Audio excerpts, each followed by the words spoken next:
All right, let's talk shoulders. You guys sent in a ton of research, everything from like basic fitness advice to EMG studies, even some really cool research on muscle fascicles. And basically, you know what really works, right? Like what exercises actually get you results according to like science, not just, gym bro science. Yeah. It's really easy to just like get obsessed with lifting heavy weights. But if you want, to build impressive shoulders, you got to start by understanding like how muscles actually grow. Okay, so first things first. What about this whole compound versus isolation exercises thing? A lot of the articles you sent in were like all about the efficiency of compound exercises, like, the overhead press, because they work multiple muscle groups at once. Right. You hit your front delts, triceps, even your upper chest a little bit. Yeah. Compound movements are great for overall muscle stimulation. But here's the thing. Okay. Most people already have like pretty overdeveloped front delts from all the bench pressing they do. So if we want to build those, like truly impressive, balanced shoulders, we got to make sure all three heads of the deltoid muscle are getting enough love. Oh, so we're talking anterior, medial, and posterior. Exactly. Front, side, and rear delts. Gotcha. So we need to balance those, like big compound movements, with some more targeted isolation exercises. I mean, it makes sense when you think about the anatomy of the shoulder, right? Like we've got these three distinct deltoid heads, each with its own, specific function. So the anterior belt is the powerhouse for like pushing movements. The medial delt lifts your arms out to the sides, like when you're doing lateral raises.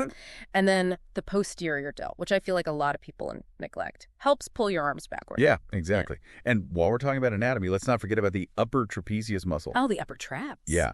Strong upper traps are super important for like shoulder and neck movement. And they contribute to that, powerful, sculpted look. For sure. Now, let's get into the nitty-gritty, the science. A bunch of the articles talk about EMG studies, which measure muscle activation during different exercises. Yeah. EMG studies can be super insightful. But it's important to remember that they have their limitations. Yeah. Like they don't test every single exercise out there. Yeah. Some of them have pretty small sample sizes. But one thing that they consistently show is that variety is key. To maximize shoulder development, we got to hit our delts from multiple angles for the range of exercises. No single magic bullet exercise. Makes sense. Okay, so let's break it down. Best exercises for each deltoid head. Starting with the front delts, it seems like the undisputed king is the overhead press. Yeah, absolutely. Overhead pressing, whether it's with a barbell or dumbbells, consistently shows the highest levels of anterior deltoid activation. Actually, one study found that. The seated dumbbell shoulder press led to higher activation than the barbell variation. Oh, really? So if you're looking to like maximize front delt growth, you might want to prioritize dumbbell presses. Interesting. Okay, now this is where it gets kind of interesting. One of the articles actually recommended the seated behind the neck press, which I know has a bit of a controversial reputation. Some people think it's like dangerous for your shoulders. Yeah, got to be careful with that one. It can be risky. Yeah. If it's not done correctly. Right. But when it's performed with, proper form, it can actually be very effective. Okay. And it targets the front delts. Plus, it activates the medial delts. Yeah. And upper traps, more than other overhead press variations. Wow. So, it give you a good exercise. But form is key. So, keep the bar close to the back of your head. Don't lower it past your mid-ears. And maybe avoid it altogether, if you have any pre-existing shoulder issues. Exactly. Injury prevention should always be a top priority. 100%. Yeah. All right. Moving on to the side delts. The articles all seem to agree Right. that the side lateral raise is like the gold standard for medial delt isolation. Yeah, it really is. But again, it all comes down to technique. A slight bend in the elbows, tilting your hands so your pinkies are higher than your thumbs. Little adjustments like that can make a big difference. Yeah, it's all about those little details. And it's not just about the classic dumbbell variation either. No. The articles mentioned cable laterals, machine laterals as good options for adding variety. They also talk about the upright row. It's not like a top performer for medial delts, but it does offer decent overall shoulder stimulation. Yeah, it's good all-around exercise. And one thing that's interesting is that research suggests using a wider grip on upright rows, like slightly wider than shoulder width, can increase medial delt engagement. And another tip is to do upright rows after side laterals to pre-exhaust those medial delts. It might make them more effective. That's a great tip. All right, last but not least, the rear delts. These are key for creating those thick 3D shoulders. And the winners here seem to be various forms of the rear lateral raises, and surprisingly, the 45-degree incline row. Yeah, the 45-degree incline row is kind of a multitasker. It activates both the medial and rear deltoid heads pretty significantly. Interesting. So for those incline rows, the key is to really focus on pulling those elbows back and up as high as possible. Exactly. You want to maximize that rear delt engagement. For sure. And the articles also highlight the importance of experimenting with different rear lateral raise variations, like bent over, seated, lying face down even, just to make sure you're hitting those rear delts from all angles. Gotcha. Now, we can't forget about the upper traps. Shrugs, in all their glory, are the king for building those powerful trapezius muscles. For sure. There's a ton of research comparing like different shrug variations. Yeah. But one interesting suggestion is to try top deadlifts performed in a rack. Okay. The EMG data shows significant upper trap activation during that top portion of the deadlift, and apparently doing top deadlifts after pre-exhausting your traps with shrugs can further enhance muscle growth. Wow, that's a cool little hack. Yeah. It just goes to show there are always creative ways to target specific muscle groups. Awesome. So we've covered the anatomy, decoded the science, identified the best exercises for each deltoid head and the upper traps. But this is just the foundation. In the next part of our deep dive, we're going to figure out how to put all this knowledge into action and create a personalized workout routine based on your goals and experience. So stay tuned.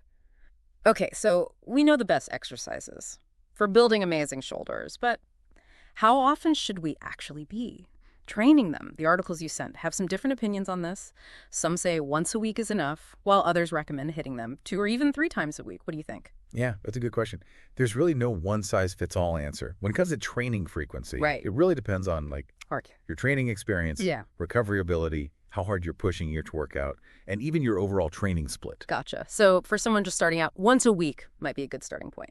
Yeah, for sure. Beginners can usually see great progress with just one dedicated shoulder workout per week. And as they adapt and their recovery capacity increases, then they can think about increasing the frequency. Okay. One of the articles mentioned muscle protein synthesis, which is basically the process of your body repairing and rebuilding muscle tissue after a workout. Right. And it said that this process stays elevated for like 48 to 72 hours after training. Yeah, that's a key point. If we want to maximize muscle growth, it makes sense to train a muscle group before that synthesis window closes completely.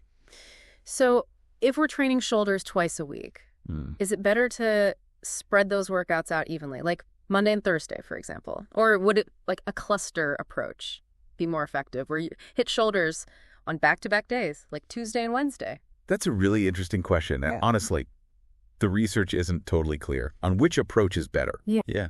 Some studies suggest that.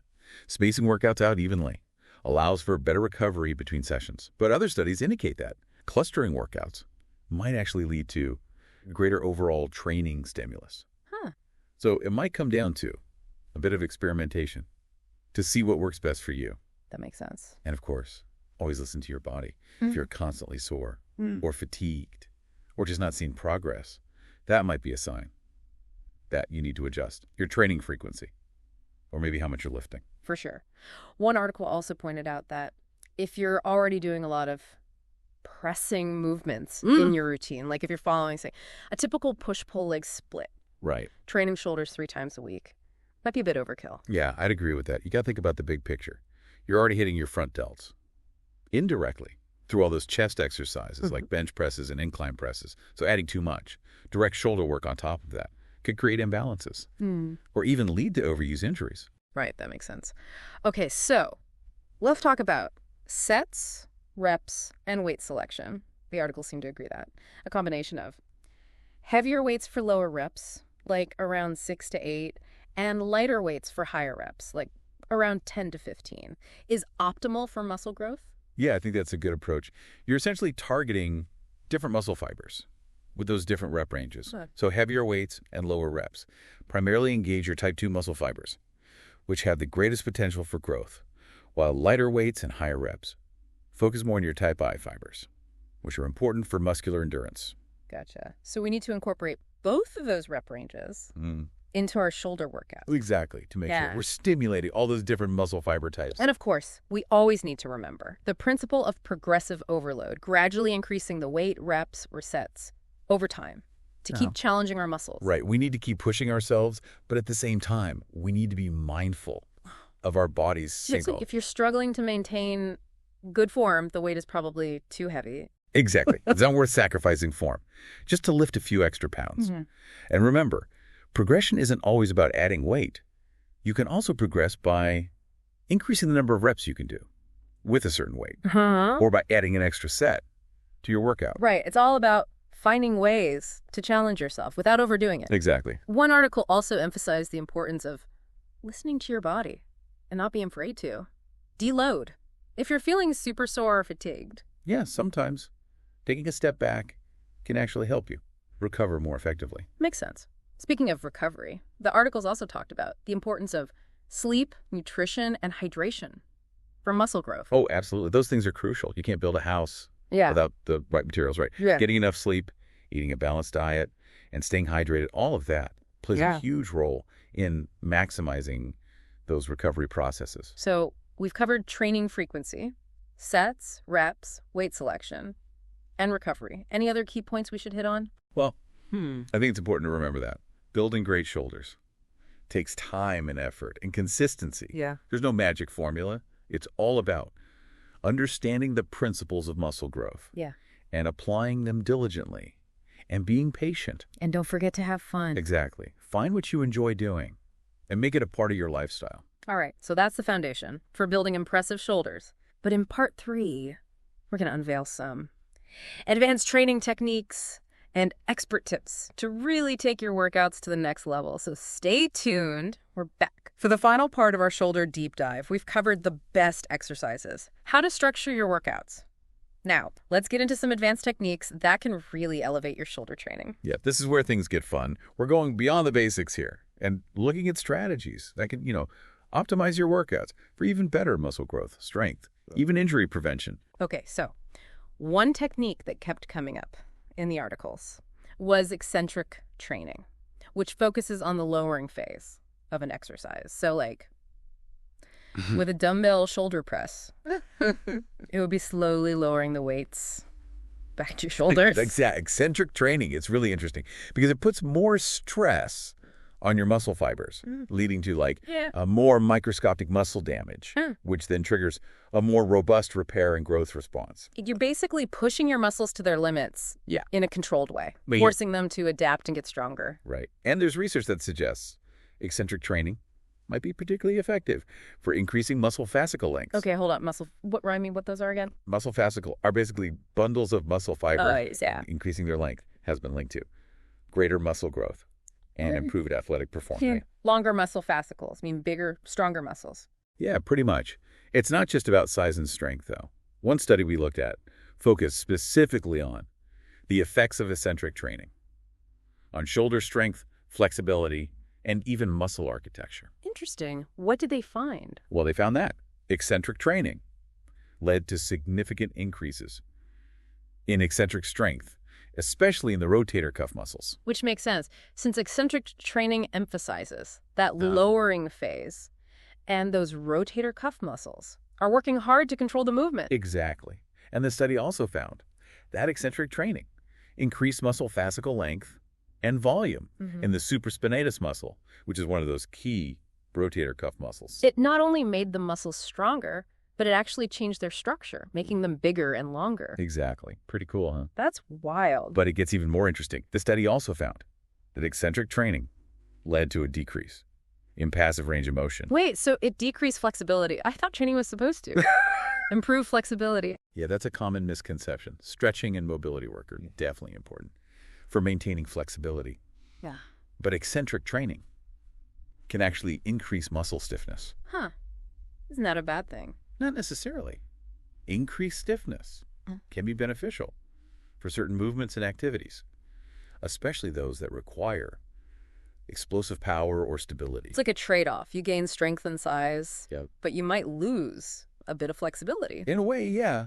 But the study also found that this increase in muscle stiffness was accompanied by an increase in something called the torque angle relationship during passive stretching. Can you break that down for me? Basically, it means that while the muscles might have become slightly stiller, they're also able to generate more force in various joint angles, which can be helpful for both performance and injury prevention. Stiffer but stronger. Exactly. Okay, so how do we actually incorporate eccentric training into our shoulder workouts? Well, one simple way is to just emphasize the lowering phase of each exercise. So, for example, if you're doing a dumbbell lateral raise, instead of just letting the weights drop quickly back down, slowly lower them for a count of like 3 or 4 seconds. Gotcha. Any other tips for getting the most out of eccentric training? Yeah. Start gradually. Don't go too heavy too soon. Eccentric training can be pretty demanding, so ease into it and listen to your body. Right. If you're super sore Right. or feeling any pain, just back off. Good advice. Now, the research also mentioned pre-exhausting, which is basically doing an isolation exercise before a compound exercise to really target a specific muscle group. Pre-exhausting can be a great strategy if you have any strength imbalances, or if you want to bring up a lagging muscle group. Okay. So, for example, if your front delts tend to take over during overhead presses, you could pre-exhaust them with a few sets of front raises before you move on to the heavier presses. That way. Your front delts are already tired, so the other muscles involved have to work harder. Smart. The articles also talked about drop sets, supersets, giant sets, all those fun techniques for increasing the intensity and volume. Yeah. Those are more advanced techniques that can be really effective for stimulating muscle growth, but they should be used sparingly. Right. We don't want to overdo it. Exactly. Go listen to your body. Okay, so before we wrap things up, anything else we should emphasize? You know, I think it's important to remember that building great shoulders or achieving any fitness goal, really, it comes down to mindset and consistency. Yeah. Dedication, discipline, believing in yourself. Yeah. Showing up, putting in the work, even when you don't feel like it. Exactly. Awesome. Well, that was a lot of information, but I think we covered pretty much everything you need to know to build strong, powerful, sculpted shoulders. I think so, too. We talked about anatomy, exercise selection, advanced training techniques, even the importance of mindset. Yeah. Now it's your turn to take all this knowledge and put it into practice. Go get those gains. Thanks for tuning in to our shoulder deep dive. We'll catch you next time.